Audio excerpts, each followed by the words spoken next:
Here with third-year coach Lane Burroughs coming off a three-game sweep of New Orleans. Coach, busy midweek for you guys again. Mississippi State and ULM Tuesday and Wednesday. Start talking about Mississippi State. It's a special place for you and for a couple of your players especially, but a chance to go home and see an old friend in John Cohen. Yeah, it is. It's always nice to go back to where you grew up, and I had 4 years there where I was able to work with all those guys still there, with John and Butch and Nick, and learned a lot there. We had a couple years, was kind of similar to our first year here, and learned. I was actually glad I got to go through that because learned a lot how to build a program, and we struggled a couple years, but saw the fruits of our labor. Were able to win a SEC tournament and go to a super regional, and then to watch those guys go play for a national championship. And a lot of respect, friends of mine, and I'm sure there'll be a lot of people coming in, family and friends. And but it's good. It's a good opportunity for Northwestern State to go play a quality opponent on the road again and play in a great venue. That if we want to get to where we're ultimately want to go, and that's to a regional and hopefully past that, you're going to have to play in these venues and against these quality teams. So another challenge, but another chance for us to go, an opportunity to get a quality win, RPI win on the road. And we're looking forward to the task. And we had a good weekend, so hopefully we can build off that and keep moving forward. Talked about it last week, going to LSU, what it means for the Louisiana kids on this roster. You've got 3 Mississippi guys on this roster, all of whom play key roles, in Court Brinson, Caleb Dugas, and Brandon Smith. What does this trip mean to guys like that? And you're a Mississippi guy.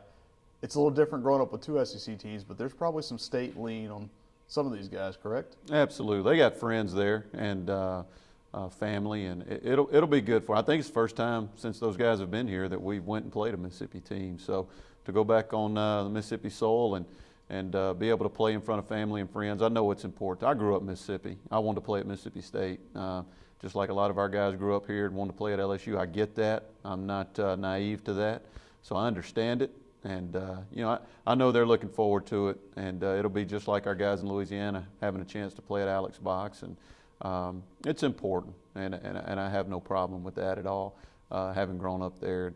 I know Court and Caleb and Brandon, I know they're looking forward to going back and seeing some friends and family and playing at Mississippi State, a place where they grew up, quite possibly wanting to play and watching those great teams they had in the 90s and early 2000s, and a lot of wins and going to Omaha. So I'm happy for them if they get a chance to go back home and play in the state of Mississippi.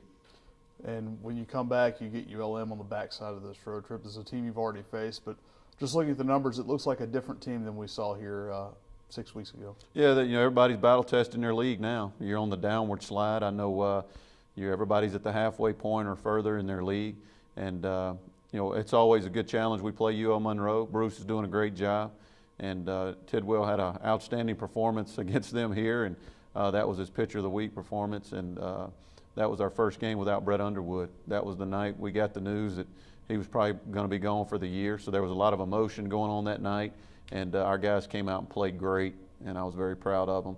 It's just these are our last 2 midweek games for a while. We go on our 10-game road swing that we've been staring at all year, and we don't play another midweek to the last week of the year. So this is the last opportunity to go out and play 2 midweek games and get some games under our belt. We need to play. I know the weather is going to be an issue, but that's okay. We talk about that in our program all the time, and we'll dominate that and go through that. Whatever the weather brings, we can't control it. So we're looking forward to going out, playing 2 good teams on the road, and a chance to get 2 road wins. You talked about losing Brett. There's been some guys that have been nicked, some guys that have been banged up, some guys that have missed time. You talked about dominating the elements. Is that just something else you want the guys to dominate, in that you don't have Brett, so Nick Heath moves to center?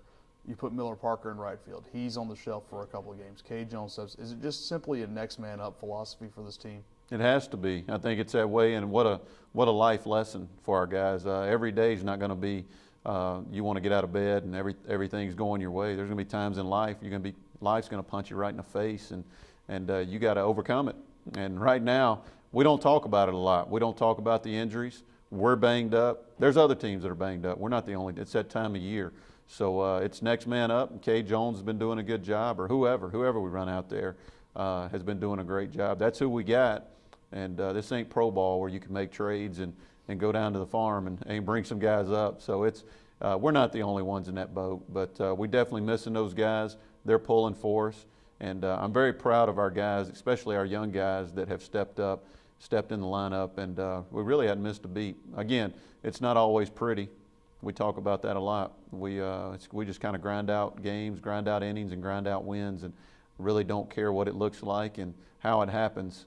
Wins are wins, and they're hard to come by in Division I baseball. And in some ways, though, a good opportunity for guys like Cade and Miller. And we haven't mentioned David Fry, who's really locked down second base and been a key contributor the first 30 games of the season. We went into the season talking about how experienced we were and didn't anticipate seeing a lot of those guys play. And sometimes you look up and we got 3 true freshmen in our lineup. So the older guys have done a tremendous job helping those guys along. And it's going to pay dividends down the road, not only for those young men, but for our program and for our team, for them to be basically thrown into the fire this year and asked to play and help us try to win a championship in this league. So it's good for them, it's good for our program, and again, it's kind of like the weather. I always say you can't control weather, you can't control injuries. You just got to go through them, and right now our guys are doing a good job of that. All right, thanks, Coach. Thank you.